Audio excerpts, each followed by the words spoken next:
We are 60 plus year old company. We serve varieties of markets. Industrial OE, industrial aftermarket, automotive OE, automotive aftermarket. Not only we serve in India, we serve globally many countries.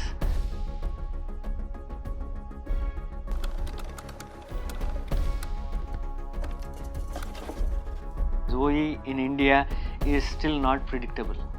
What they predict in the month beginning, what they predict in the week beginning, what they actually want on that day, there is no connection. The aftermarket in US, they would say that 95% plus should be the delivery fulfillment on a weekly basis. And one wouldn't know, given the wide variety of SKUs that we supply there, one wouldn't know what is the combination of the order on a weekly basis. There will be always a call coming from the market, this is priority. So we will be forced to change our production schedules frequently. Shortage meetings will be a long list of shortages. It's a problem, and again you'll have to, after that only you'll have to start planning. Whereas here I have the capacity, there is a demand, and my capacity is more than the demand, but still I see that there is an inventory in WIP, there is an FG inventory, and there is a shortage with the customer. There also the challenge is first 10 days the machines will be idle. Mid of the month it will be running optimally. Last 1 week there won't be capacity. The machine will be running 24 hours, will not be able to meet the demand. We used to give first priority totally 100% OEM based on their schedules, and my supplies during the month end was more for the RM market. OEMs it is, but exports it has to come as a total. I have to give priority because I have to ship entire lot in the single go. The market availability was something that we heard from our dealer network and our retailer network, not only in the aftermarket but also with OEs and the export side of business. So I think we did lose sales because of erratic availability or non-availability.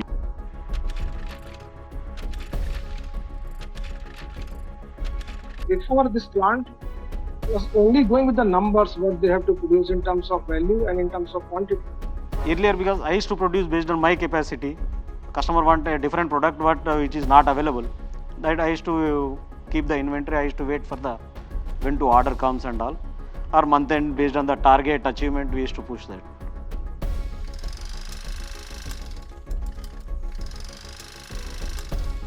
So in end of the day, starting at the front on the customer need perspective, you work backwards rather than from a production perspective, and then try to see what I can produce and what the customer will get. First we mapped all the SKUs into two varieties. Whichever SKU is sold every day, every week, every month, we take it as MTA. Wherever the SKU doesn't have any pattern, we take it as MTO. And for all the MTA, we clearly define what will be the stock level at the plant warehouse. We see only the stock level of each SKU, and we keep on filling that stock level. And even we started a warehouse in US. When he pulls out the material, I am shipping from India. Otherwise, no. Whether it is OE, whether it is aftermarket in India or exports, everybody gets the same. Priority is based on the customer requirement. So we have given very clear guidelines to the shop floor. It is when item is in block, you have to give priority. And next priority is red, means there is danger zone, it is moving into the danger zone. Yellow means okay, you are available, but when capacity is available, when machine is idle, when man is idle, you utilize that capacity. Green is you don't worry about it. So even my vendors also deliver based on again the colors. The thing is, whatever has been used for the day, so immediately the trigger will go off, supplier will replenishing it. So OE always we measure first on a constraint area. So the moment that comes to 80+%, then we know that in the constraint area, either I need to reduce the cycle time so that I can enhance the capacity, or modify my mechanism of manufacturing method, or add a capacity, depending upon what the actual situation is.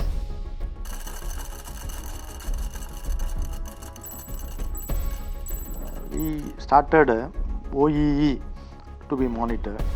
So initially we were at 59%.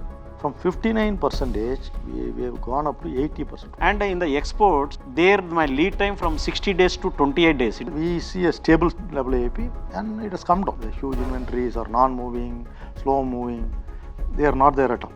There also there is no line stoppage because of shortage of raw material in spite of spikes up to 20%. Inventory levels are now very low at the dealer end also, as well as in the depots also. Almost 10 days stock in the regional depots, which was earlier 30 days. Right from the day one, no? That is the first day of the month.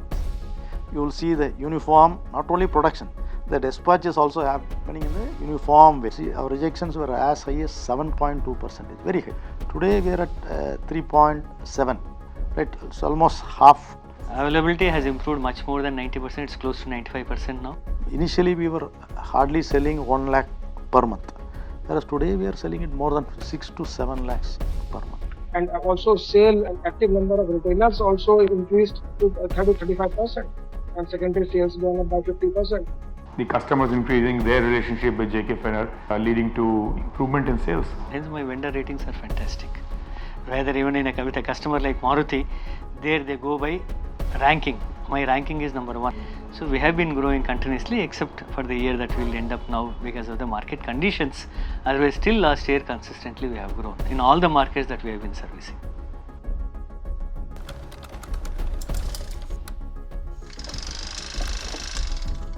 What I hear from the team, at least the plant managers are sleeping a little bit more peacefully because their phones don't ring 24/7 from different pulls and pushes across verticals. You can see that last year we were one of the great place to work. So that means with 60-year-old company, I'm in a position to compete with a new age company with a people perspective.